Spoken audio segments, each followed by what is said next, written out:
Well, hi, good morning. Thanks so much for coming and joining me in the shop here at the scene of the accident. So I'm going to assume you must have watched yesterday's video. At the very end, of course, something happened, and I have not looked back at this machine since then. I'd had enough at that point. Oh, so close to success, so close, just a fraction of a second and a fraction of a millimeter, and bingo, I think I would have had success, but no, snatched away at the last moment. So I think the way to proceed here is to first just examine what has happened exactly. I'm guessing whatever happened can be unhappened pretty easily, but I don't know. But there may be an opportunity here, now that some parts are apart, that what I was trying to do may be made easier. Who knows? I don't know.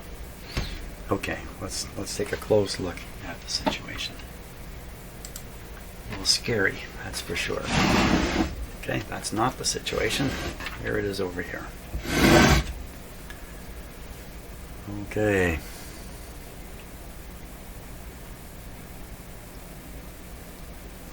Can't see much from that angle. Oh, there we are.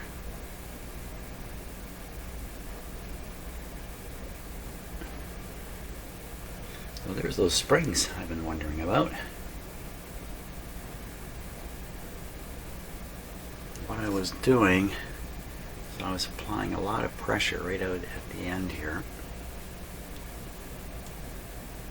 And the part I was applying a pressure to, well, you can see what happened. I mean, you can see what happened. If you look at the frame,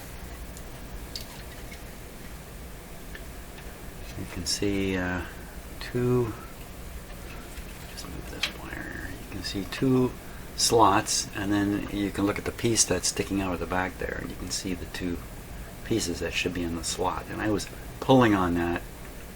I was doing it by wedging against the frame, and I just separated it so far it just popped out. So yeah, I'm sure I can probably pop that back in just by just pressuring it. What might be interesting, I don't think anything else really happened to it. There you can see the piece sticking out.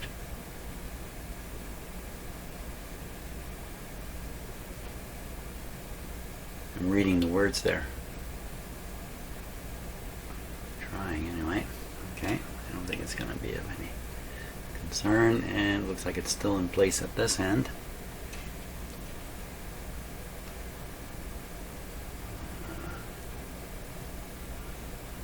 Okay, so the question is, can I get this back together and do it in such a way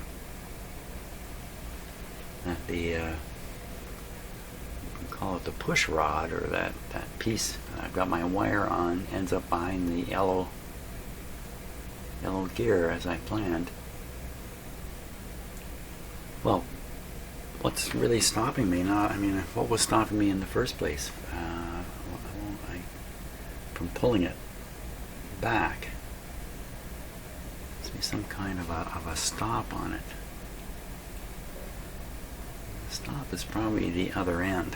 Probably just the shape of it. Can't quite see it here.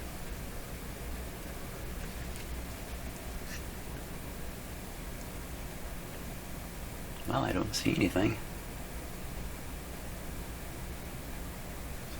Just pulling against the springs, I mean, it felt pretty rock solid. I don't think it was the springs. Was it springs or spring? Having a lot of trouble steering my camera this morning.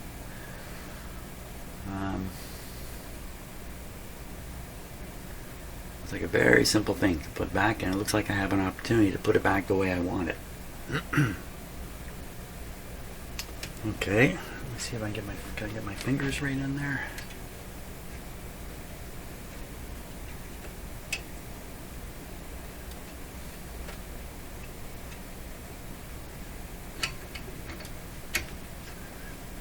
Okay, I can feel the pull on the springs. Okay, so what I'm going to do is I'm going to set things up so I can get this on camera nicely. I don't have to hold the camera with my hand. And see if we can stick it back together. Okay, there's a good look at it. Yeah. I don't think there's a big deal here at all. I'm wondering if if this somehow affects the push button part. I'm going to push some of these buttons here. Just like that. That comes right out. Well, I think I see what it's doing. So that when you push the button in the front, the rod comes right out and contacts. Goodness grief, can I actually point to this?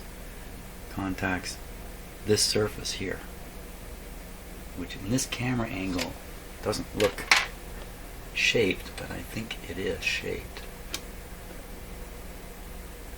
So as the rod comes out, or as the shaft comes out, it pushes the slide bar to the left in this picture.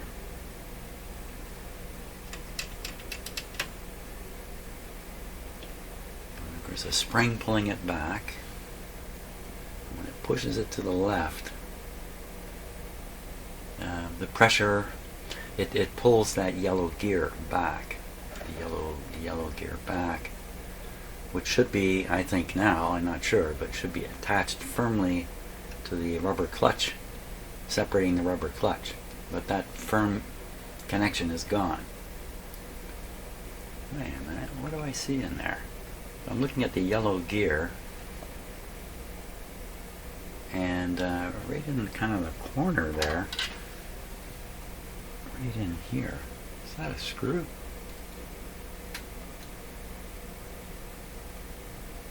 What is that little piece there?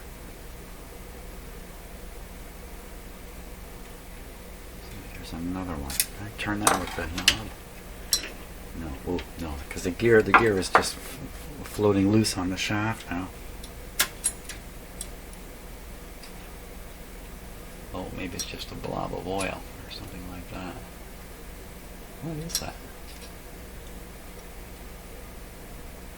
Hey, I can move this back far enough to really examine what's going on in between. Ah, opportunities and knocking. Okay, let's do that. I'm going to switch to the other camera. I can get closer with it, but it's not quite as sharp an image. But I want to look down in here again. How did I do that before? Maybe right through here. Okay. So I'm looking at the yellow gear right down by the shaft.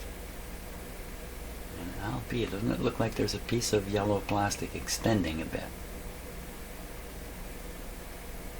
I think, I sort of surmise that there was a broken piece right in there, some kind of a piece that would lock in through here. I can separate the clutch. What's holding the clutch now? Nothing. Let me try separating that. This might have been a strategy from the start. Look how wobbly it is. Well, I'll be what? I don't know. Let me pull these wires out of the way here. Well, I can really see the works now. This is a good fortune. See? I told myself, don't get upset, Jim. Just because something happened doesn't mean it's necessarily bad. There may be some goodness in it. So you can't imagine these are all meant to be this floppy. Look at the ring. It has an unusual shape right down by the shaft, as if some things would be going through there and then going into this piece. Yeah. And those have broken off. Right in here. That's what I think. Let's turn this wheel around and see. It does have the look of something broken, doesn't it? Oops. Everybody back. So what I had figured out quite some time ago, it turns out to be true. Yeah, look, it's broken. All broken. So this raises an interesting question. Is it really possible to pressure this thing hard enough to result in a grip? And where's the broken pieces? And does this yellow gear have to be lined up a very particular way in order to fit this all back together? And maybe that was part of the problem. Somehow it got misfit. Back here. See, like that. Now, so at some point it would probably drop through. Drop across. That's not going to happen. You know, I'd look at it. If that's the friction fitting now, those little fingers, that broken pieces sticking out, jamming into that piece of metal, that's the friction fit that's going to try to drive this whole guy? No way. No way. And then you see the drive gear from the knob in the background.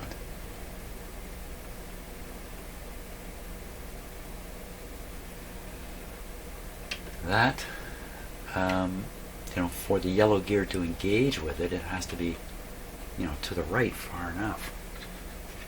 It's another whole game here to play with this thing.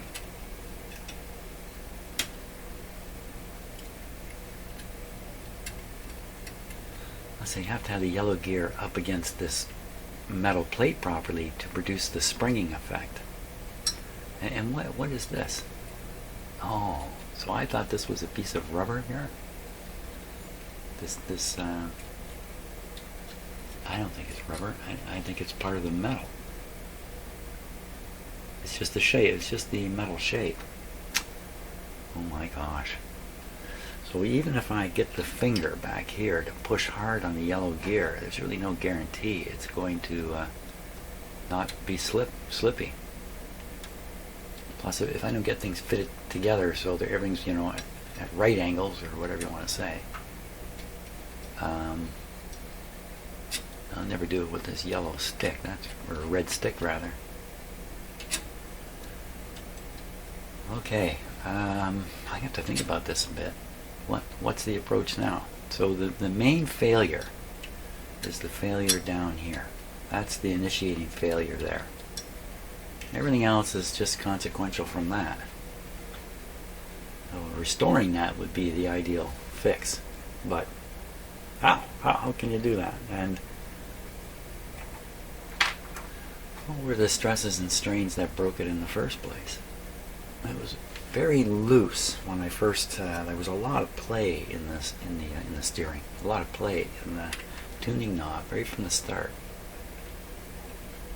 You can imagine that. So the tuning knob drives the yellow gear. The yellow gear is fingered into the clutch part. I guess maybe wearing away. I guess maybe they were getting worn away down there, changing their size. It doesn't really look like like what you would have as a finger. It looks more like a whole collar. Maybe there's quite a bit of it missing. It wouldn't be missing. It would be in here. Did it drop out on my bench already and I didn't see it? Because look at how floppy this thing is. Like there's not a lot. Come on, go in there.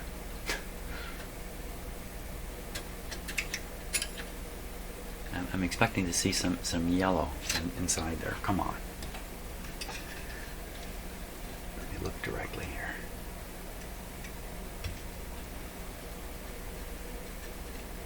Any yellow in there?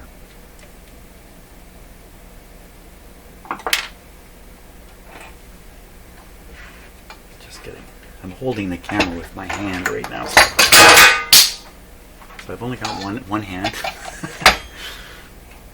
Let's see how that's working out.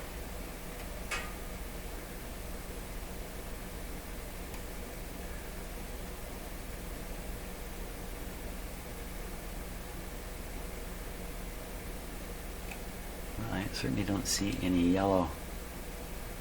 There's nothing going all the way through, of course, because you wouldn't want it to go all the way through. So that's what the wide part is on the clutch. The left wide part, that's the receiving part for the yellow gear fingers, because they can't be coming through. So not too surprising you wouldn't see them inside here. They're stopping in this fitting. Now, back to thinking about piling in the glue. That metal plate's a big problem with that. You know, making it, gluing it's more likely, but I just don't know about the metal. I'd have to glue the metal plate to the clutch plate, and then glue the yellow piece back to the metal plate. I probably have to do it all together at once. Put this down, yeah. And I have to get the yellow, like to try to restore this to more or less the way it's supposed to operate. And I get my finger in there.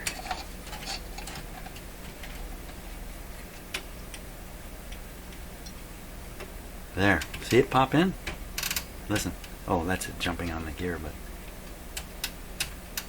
you have to get it exactly right. I mean, it's in, but maybe it's not right. And then it would sink in all the way. That would make it geared. So that's the whole deal. Now it just seems so simple to me that so simple.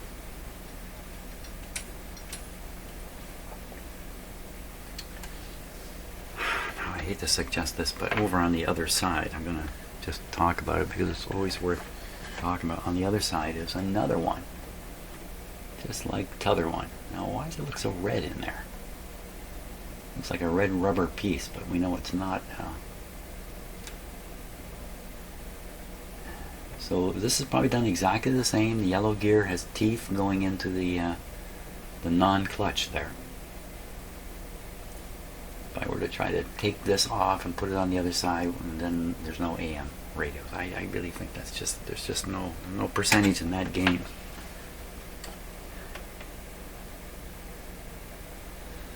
So the need to put the finger at the far end of, the left end of the yellow gear and give extra drive or push.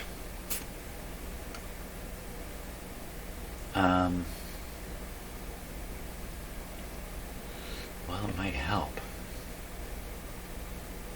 If I put a whole pile of, if I throw epoxy down there, there's a really good chance the yellow gear will freeze, get glued onto the shaft. And then what if it fails? So I pile it full of epoxy, just goop it up as much as possible. And then it fails. It's kind of a one-shot deal. You get one chance to do it right, and if it doesn't work, then now you've got a glued up hunk of mess. But I could file away those fingers. How would that help? Certainly wouldn't help with, well, if I can stick a rubber washer in there. But, to get in there, yikes. Yeah, that just doesn't look good at all. Split rubber washer. Split rubber washer might stay in there. That would also increase the pressure on the yellow gear, but you know what it would do? It would gap out the metal plate from the gears a little further, and then you'd have engagement problems with the front knob again.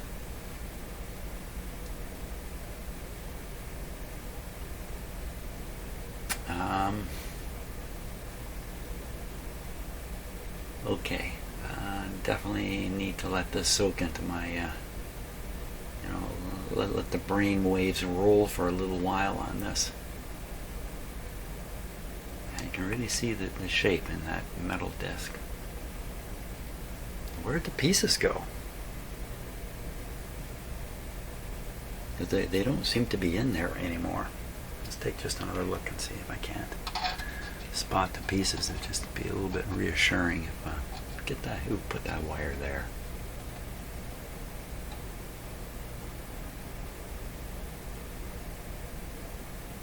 Well, man, maybe they've literally been eaten and crunched and...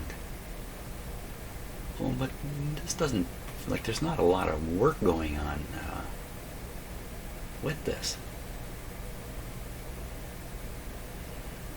Well, you know, I was going to say, if you push the buttons, throw that pointer quickly from side to side. This part...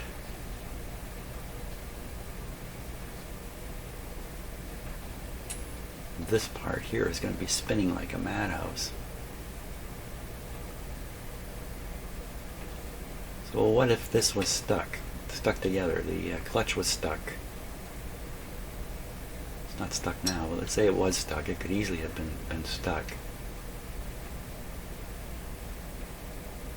When you attempt to push the buttons, well, all that's really going to happen, it's just going to spin the knob, isn't it? Isn't that all that happens? The knob spins.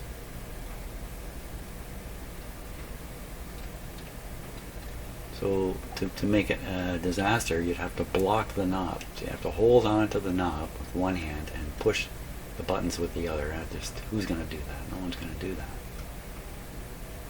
So how exactly it got into this state? So when I leave my shop, I just run down the hall and sit in front of the TV, drink coffee, and usually I have a show on that I find interesting, and often it's Mayday, which I think in other countries the same show is called Air Accident Investigation. But here in Canada it's called Mayday. I think it's a Canadian show. And it's interesting sometimes that I watch that show and then I come back in the shop here, especially today when I crashed the plane. And I listen to them examine and think about, well, what made this plane crash in the first place? And I'm asking myself, what made this gear break in the first place? Because whatever did that is ready to do it again. So if I implement some kind of a fix like glue, it has to stand up to, well, the more I look at this, the more I think glue is with glue you would arrange things so there is no clutch action. You just forget the clutch action completely. Glue everything up. Hopefully the gear is tightly installed against that tuning knob. Pinion? Is that the right word? Pinion? And if you push the button, what I would do is I would take the lever here, which I've pretty much taken already, and just bend it out of the way so it has no impact on this, on the yellow gear. Just leave it all hooked up. Knob spinning. So, you know, there is a way forward there. To glue it up. Of course, I'm looking at it open right now. It's very inviting. In fact, if you were to glue it and glue and get glue, inevitably glue on the shaft, what's the harm in that? That's actually, hey, well, now what do I actually have to glue to what? Don't I really, I need to glue this guy in a place where it engages with the gear and is able to turn the shaft. Well, I could glue it to the shaft. I could just throw epoxy down here, you know, kind of work this back and forth a couple times, get some glue into the shaft here, and then bring it in and hopefully get it engaged like that. Is that enough? I'm still holding the camera with one hand. I don't normally do that. Probably could pull that one off. You could throw glue in the back here too, in behind. Just glue it down. Glue it down, like in behind back here. The thing about that is the amount of torque right down at the shaft where the glue would be doing its job is pretty high relative to everywhere else. I mean, is this thing hard to turn? Let me turn it by hand here and feel it. Oh, this is very, very easy to turn. I'm turning it by hand out here. It's Just there's nothing. Some radios, this stuff gets all pretty tough to turn. Lack of oil and things like that. And so parts like the string, which are not supposed to work that hard, start working pretty hard and slipping, just from lack of lubrication in the general mechanism.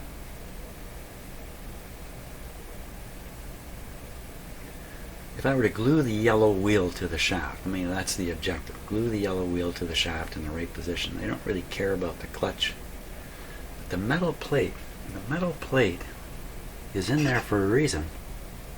And I'm pretty sure it's kind of a spring deal.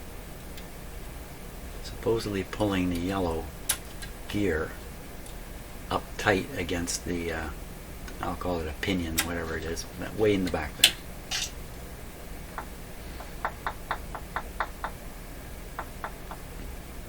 Because I really think that the pushing thing, as much as I had success manually doing it with a screwdriver, I could tell it was that loosey-goosey stuff again.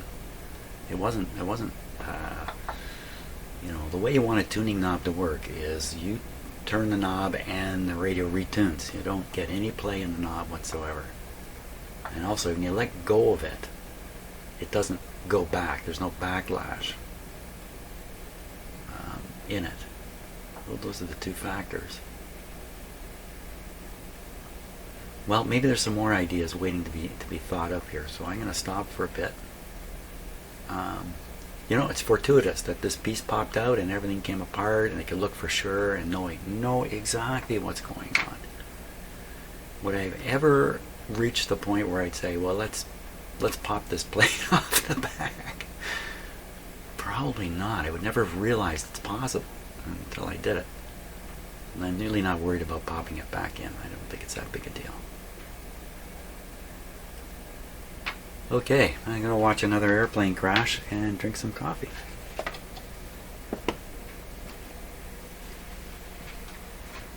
Coffee is the key. I'm one of the coffee achievers. Type into Google, coffee achiever, or coffee achievers. You should come across some advertisements from the 70s. So one of the principles I've learned in life is the idea that investigations of all sorts don't end when the truth is known. They end when the investigator is satisfied. That's just the way it has to be if you think about it. And I'm afraid I have some examples in my life, not from here in my shop, but unfortunately from my career, when I worked for a power company here in Canada. One of the examples, the worst one, involved someone's death. I won't go into the details at all, but a huge investigation was done, trying to get down to the root cause. It was a root cause investigation. So if you know anything about these kinds of things, you know what I'm talking about. But 6 months later, what appeared to me was a little piece of information that no one had picked up on. Very obscure piece of information. That had it been known during the investigation, the result would have been entirely different. But people ended that investigation and reached conclusions which in the end were not true. But they were satisfied with them. And we're all humans here, right? I mean, we don't walk around with magic wands, and we don't have perfect insight and all that kind of stuff. So, a huge investigation. Almost everybody who was in any way remotely connected to this poor fellow's death was interviewed, and it was quite surprising how many people had a remote connection to the accident. But the key cause why this fellow lost his life is in my head and 2 other people's heads, and that's it. Isn't that a shame? That's really, So that's how we go through life. We go through life thinking we know stuff. We don't really know it. Maybe we'll find out we don't know it. Maybe we'll never find out. Maybe we'll be happy in our false false knowledge and make us happy, satisfied. I just wanted to come in and say that because that's kind of what I'm doing here. Is I'm investigating this and trying to figure out what happened. I think I know what happened. I mean, no one died in this little accident in front of us here.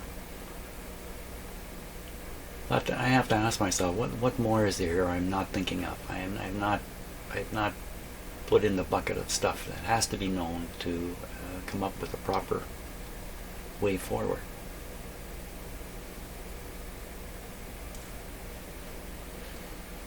Can you slide that rod out this way? Out this end?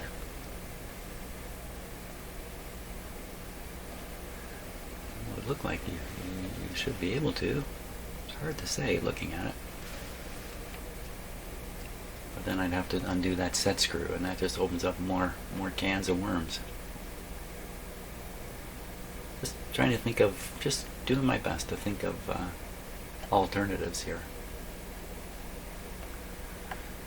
The pressure thing is not going to work, so that's a give up on that. The solution has to be permanently attaching the yellow gear to something, so it's always driving the shaft and always being driven by the shaft. You know what? If you don't put pressure, oh my gosh. If you don't put pressure on the yellow gear towards the clutch may slip. The clutch may not work. So you have to have that clutch glued up too. You have to glue the clutch, glue the plate to the clutch, glue the plate to the yellow gear, glue the yellow gear to the shaft. Just glue everything to everything.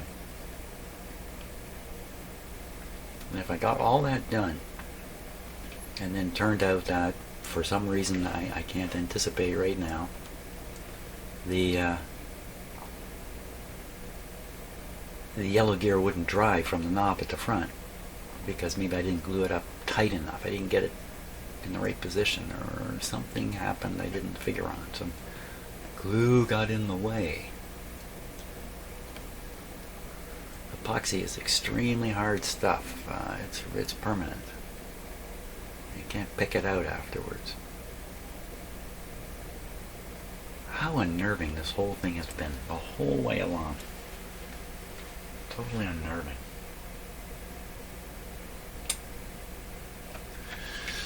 Okay, I'm unnerved. You know, we fight a lot of human characteristics, all of us, me included too. And another one is confirmation bias, which we really need to look at that, eh? We really need to be careful of it. If you don't know what I'm talking about, please Google confirmation bias. We live in a world now that has automatic confirmation bias machines running around us. They're called Facebook, Google, YouTube.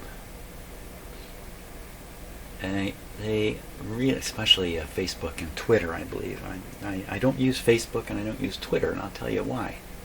I got on Facebook when Facebook first showed up, and literally within a week or two I started having second thoughts about doing anything with it. It just felt wrong to me in that it was going to consume my life. It would require work and effort every day, and it would start becoming the centerpiece. And Twitter the same way. The problem with Twitter is you cannot communicate in such short amounts. You cannot. If you could, our textbooks, when you open them up, would have 2 lines in every topic, and that's it. Just 2 sentences and on to the next topic. They don't. They have pages and pages explaining stuff. You open up the encyclopedia. Yeah. Open the encyclopedia. Yeah, I can't say open up Google, because you can find one word, 1 sentence explanations for things. The people being interviewed for 2 minutes, 3 minutes, and they throw it on TV. It's horrible. People need to be interviewed for long periods of time. I think I can actually turn this wheel with my finger here. No. Trying to turn the metal wheel around, but you can clearly see the shape in there. You can clearly see. I got the camera shoved right inside here. Clearly see the broken parts. And what we haven't been able to see it is where did they go? Wow, this has gotten a little awkward for me to...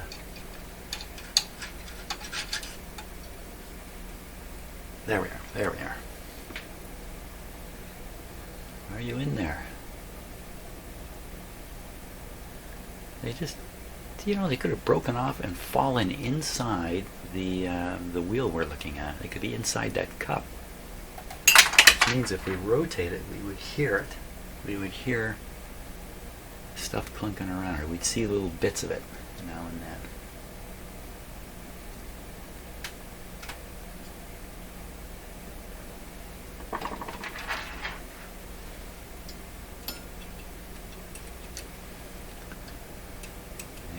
Somewhere.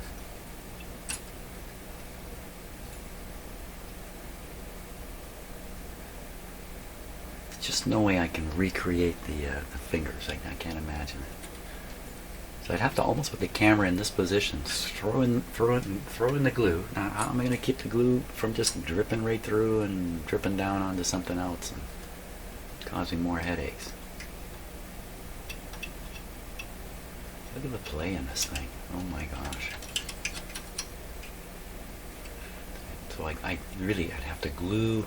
Maybe there's a series of gluings. First you glue the clutch plate together. Then you glue this metal plate in.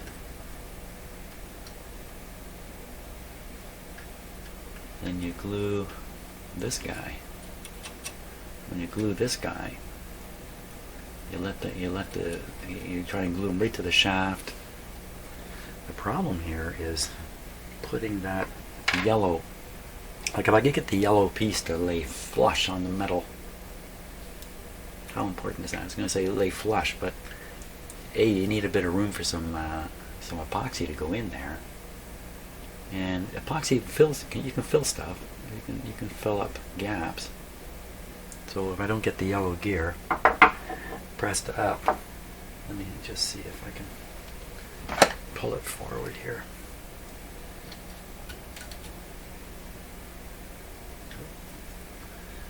Into my tool. There we go. That's not a commonly heard male phrase. So we don't want to get it pretty tight. You can picture some glue in there, and then as I'm pulling this wheel over. Now, the question is, if I let all that go solid, would this thing engage with the knob out front? So I'm going to let go of the camera here. Just shoved in the back. I'm going to turn that knob. Oh, it's turning. Or is it? No, it's skipping. But, you know, I'm just pulling this together with not in a very effective way. Now I'm cheating by pulling it over here. It's still, I can feel it bumping over. So you'd have to have some arrangement to push this together sufficiently. Wow, look at that. Like that. So then you get the grip farther out from the shaft. You're getting less torque strain on it. You gotta wonder too, epoxy going onto this piece of metal here, which looks pretty shiny to me, is it gonna really grip? We have to fill this whole gap. And again, how do you keep the epoxy from just running through, coming out the bottom?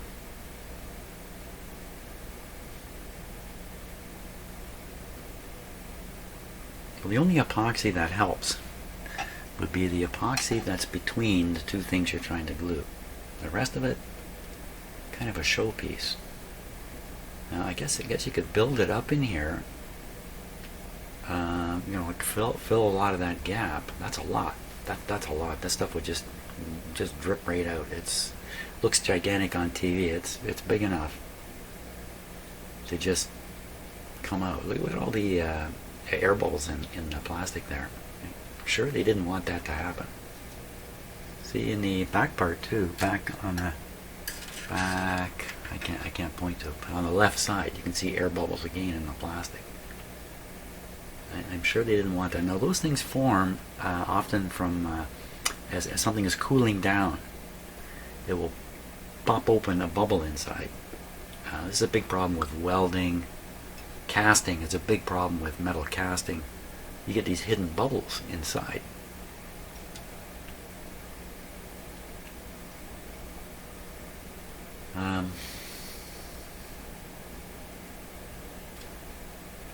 Well,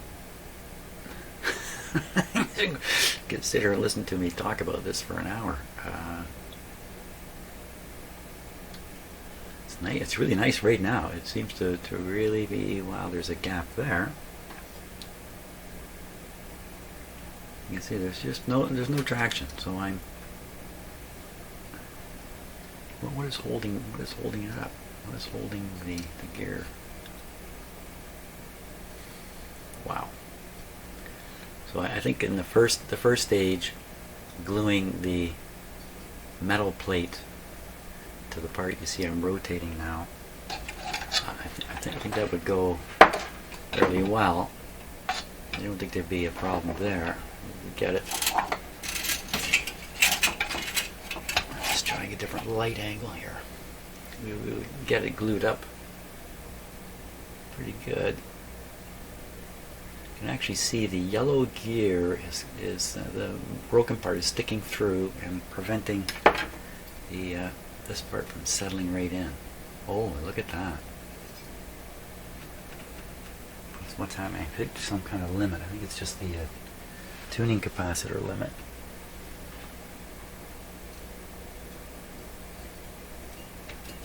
That's the other limit. So the gear is not in a position. Yeah, the gear doesn't go around and around and around. The gear just goes part way. The knob goes around and around because of the gearing arrangement, but not this yellow gear. It's just going to go that much. So you'd have to have things lined up properly. Because once you get the glue in there, I mean, you can't be fooling around too much. Which I often experience when I'm doing stuff like this. I get the glue in and things start going a little different than what I expected, and then I'm fiddling and trying to erase the glue. Because if you use epoxy, it's a race. And it looks really good. I think the key here, what I've got in my head, the key is to glue this yellow thing to the shaft tight up against this, and have the yellow gear turning the shaft directly instead of trying to turn the shaft through contact with the clutch.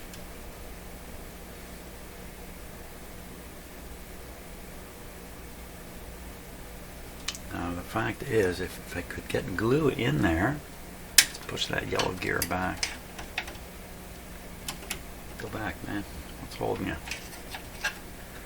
Why don't you go back? Maybe it is back. No? What happened? The camera's in an extremely restricted spot there.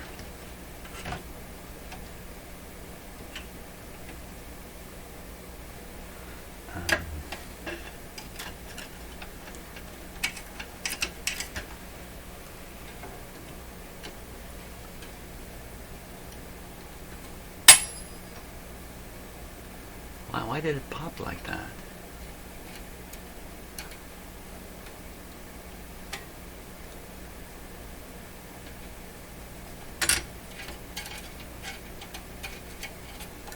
Oh, it's so awkward here.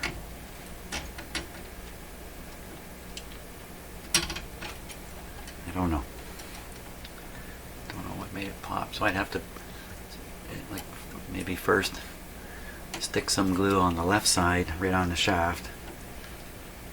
Push the shaft over it to get some glue to go inside, and then put glue in the front side down in here, And then I got to move this in and get it held correctly as quickly as possible. Because if, let's say, it's not working out and I want to abandon ship, then what would I do? I don't want it to get it glued in the wrong position, because once it's glued in there, I don't think I can break it free. So it would doesn't have to work the first time through. And if it didn't, my only way out would be to hold the gear still and spin the shaft with the gear held still until the glue finished. And really, the chances of me ending up with glue in there and the shaft free to turn afterwards, because I'm going to want to move the yellow gear left or right, is pretty low. It's definitely a one-way. This has to work. Of all the things I've done with radios, this has been like the simplest and yet most complicated. It's the most complicated, simple thing you've ever seen. That's how it seems to me. And why would I bother gluing any of the other parts?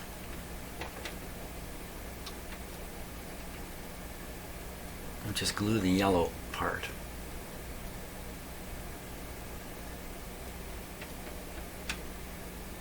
Glue it up, apply a lot of pressure forward, have to rotate it so it makes the closest approach to the clutch as possible. You could mix the epoxy so it's slow to dry, but that's risky too, because if you mix it wrong, this thing feels rubbery, because you see it's pushing the gear in the background there. I got my tool in the way there, but it's pushing the gear around. Look at that. That's really loosey-goosey too. Now that's not straight to the knob. The knob is on that big gear you see moving. Well, is there a potential for that to become disengaged?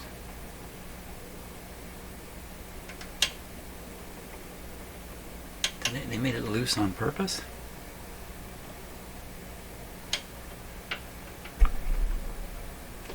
Let's take a look at that arrangement a little bit better. I've got to find a new way to... Yeah, let's just look at that part of the story. I haven't looked at it there. Let's look at that.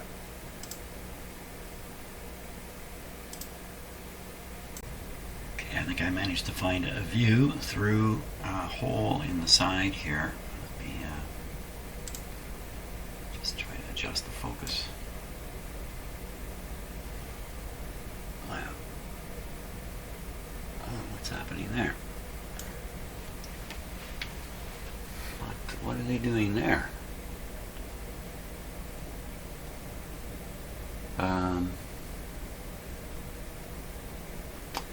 So the yellow, I'm going to call that a pinion gear. The yellow pinion slides back into the big gear, and if I turn the tuning knob, of course, the whole thing turns together. But look at loosey-goosey in there. They've introduced play, like they've allowed for play. Like, look at the slot. What's that slot there for? It's not really holding it. It's like a limiter. Like, why would they even have that there? If that weren't there, that's that C-shaped piece of metal.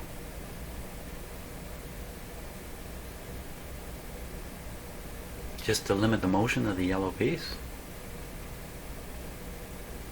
Let's look at the teeth on the yellow piece while we can see it. Are they all there? Yeah, a real nightmare if one was missing. No, they're all there.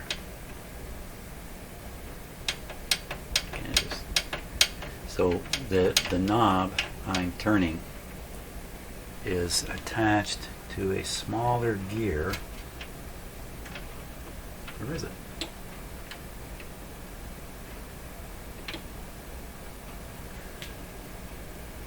You know what? That's straight through from the knob. I'm turning the bigger gear. So the bigger gear, see there's a thing moving down below there. That's a big flywheel. Gives a nice feel to this tuning here. Oh, look, there's a slot in there. slot with a clip of some sort. Clip.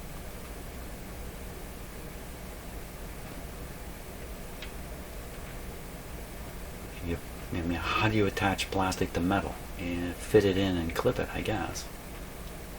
I guess that's what that is. I'm not sure.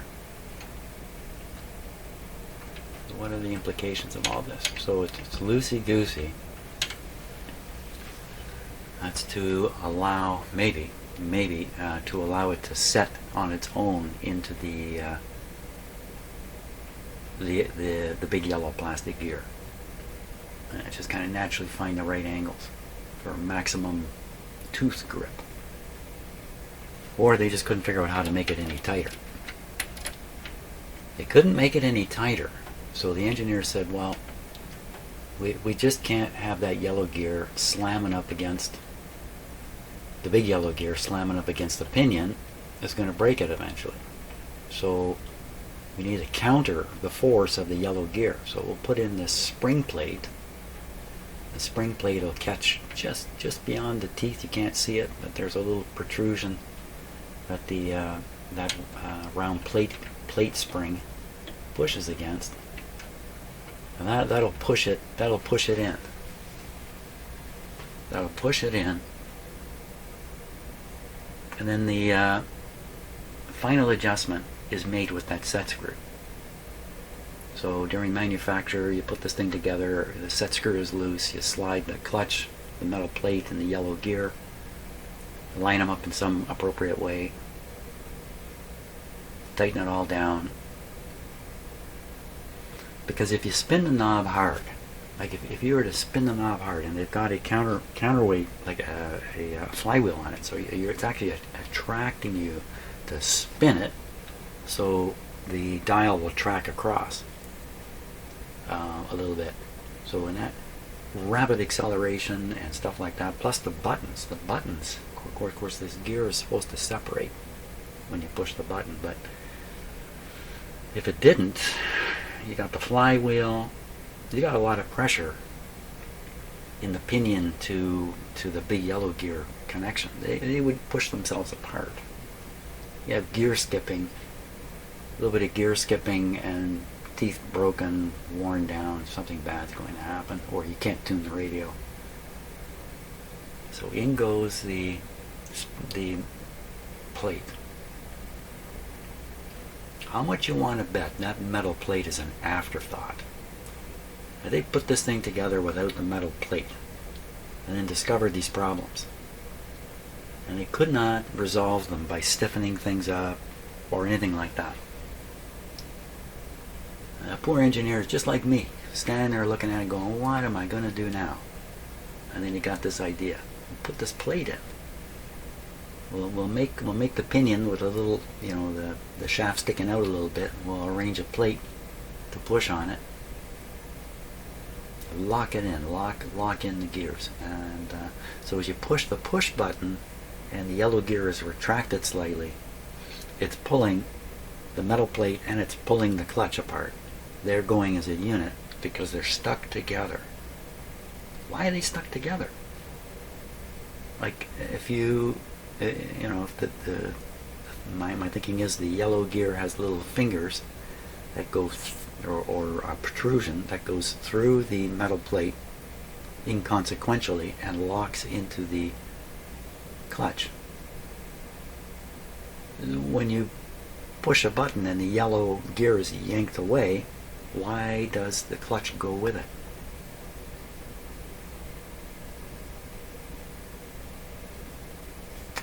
Maybe, I don't know. Maybe, I don't know. I don't know why it would.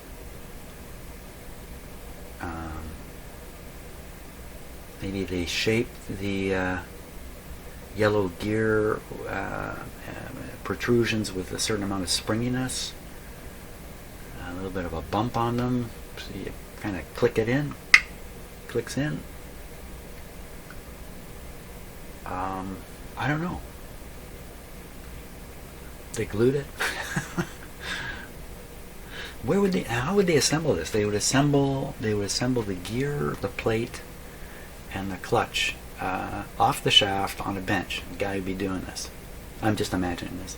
Of course, he would So we put them together.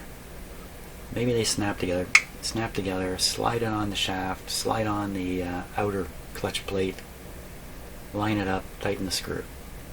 Job done. I've done 1,000 of these. Never had one go wrong. And then what's the C thing for? The C thing must be a limiter, so something can't happen. You can't, like if you're spinning the knob rapidly, although you've got the flywheel on it, it's a little tricky to do this, but you could snap it back and forth very, very quickly with your hand from the front. And you know, the flywheel is before the gear. It's not dragging on the gear itself, but there's, yeah, so I don't know. Could you snap it back and forth so fast that the pinion gear would be moved around, lifted up, forced downwards? You know, that's interesting now. Lifted up or forced downwards, which are the two potential forces on the yellow pinion, on the shaft of the yellow pinion gear. And if you notice, the C thing is open, so there's no limit there, because there's no force there. The force is up and down, and it's hard to see in the camera shot, but probably there's not much clearance. There's probably almost no clearance between the top and bottom of the C and the shaft. And I can't really see it myself. I think that's exactly right. So fooled. If you look at the clearance on the inside of the C, it looks huge. Again, the camera angle is not really revealing the truth, but so that's what's happened here. They built this thing and started having trouble with it. Somebody said, well, you got to restrict that yellow pinion gear somehow. So you see, it looks like they just kind of tack welded the bracket, the C bracket, onto the side of the panel. It looks like, again, another sort of like afterthought. Or the original idea, the simple idea, just didn't work, so they had to add in that C part, and they had to add in the circular spring gear. Boy, I wish the guy I wish the guy who built this would send me an email on it. I'd like to know how close to the truth I'm getting of why it is the way it is. So if a limiter is limiting the movement of the pinion gear, then I shouldn't worry too much about that aspect of what I'm doing. Not that I have been worried about it. And what about pulling it or pushing it in and out? And not that there's many forces doing that. Oh my gosh! It's got a huge amount of play in it. Holy smokes. Is there a spring missing here? Look at that. Oh no! It's coming right out. Oh no! Quickly. Oh, calm down. Okay, calm down. No, not quickly. Not quickly. Push it back in. See, normally it's limited by the position of the yellow plate. The yellow plate's doing more. Okay, I'm not looking at the camera shot now. I'm trying to look with my own eyes. Push it back in. I can't even see what I'm doing. I need a much longer. Longer. Give me a longer. Okay, this is kind of a silly thing to try, but let's push with this. I see a long way right onto the end of it here. Come on, go back. Oh no, what's stopping it now? So what makes this turn? Just because they turned the big wheel? Oh, it must be toothed at the back also. Yeah, they used the same solution. So I kind of wrecked the situation at the moment, but I'm sure with a little bit of care I can get that back in there. But it must have teeth on the back of it to lock in some way. Otherwise, it's just a spinny thing. And I've gone and undone it. Wow. don't fall right out, although I guess I could probably get it back in one way or another. Okay, so I'm trying to knock it back now. It doesn't want to go, probably because the teeth are not lined up properly anymore. Okay, let me get a good push on it here. Oh, excellent. Now if I turn the knob, fall back. Don't turn. Fall back. Oh, what was that sound? Scared the bejesus out of me. That was in the room next to me. I think that was just a settling creak in my house. Okay, this is not working out well. I'm in another jackpot. Closer every day. Okay, it's going to fall right out if I'm not careful here. Okay, time to stop. Time to stop and think about the situation. Oh my gosh, how long have I been doing this already? Maybe we've reached the end of another video here. I'm going to check that. This could be the end of the video. Not the end of the radio. End of the video. I'm going to check. So I am going to stop the video at this point because it's about an hour, and I don't like posting 90-minute videos, and that's what this will turn into, a 6-hour-long video.